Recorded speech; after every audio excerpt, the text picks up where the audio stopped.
Raymond Larson here, and like you, I am a lover of God's Word. I'm more importantly a lover of His presence, and I'm surely amazed at what He does in our city every day as God has been developing this group called The Gathering here in Reno, Nevada.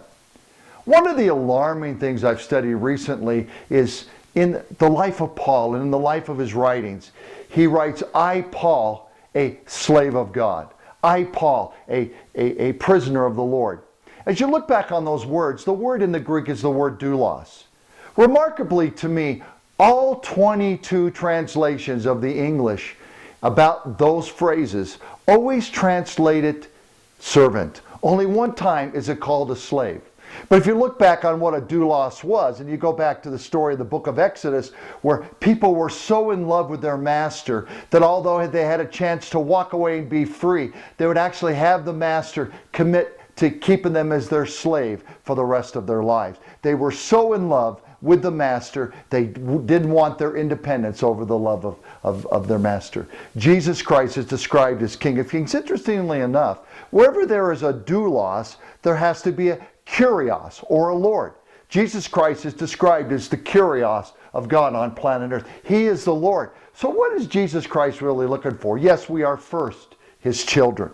We are, yes, co-heirs. We are joint heirs. We are participating in everything Jesus Christ does in this day.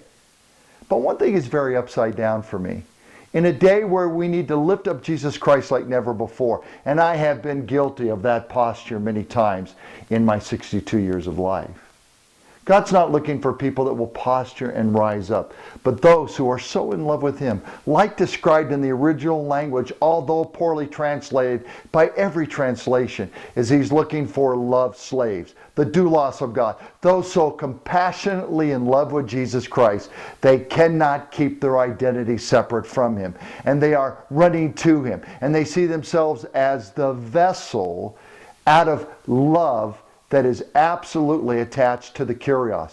You see, a slave needs a Lord, and it's not a slave, and the word slave is not like today because there's so many things in our culture and in our history that are absolutely wrongly identified with the word slave. This is a love slave. This is a slave that's so in love with Jesus Christ that they want to follow the admonition of Acts chapter 17. In Him we live and move and have our being. God's about ready to bring awakening to America like we've never understood, but it's not through the avenues we've known before, or many times the vessels we've become accustomed to.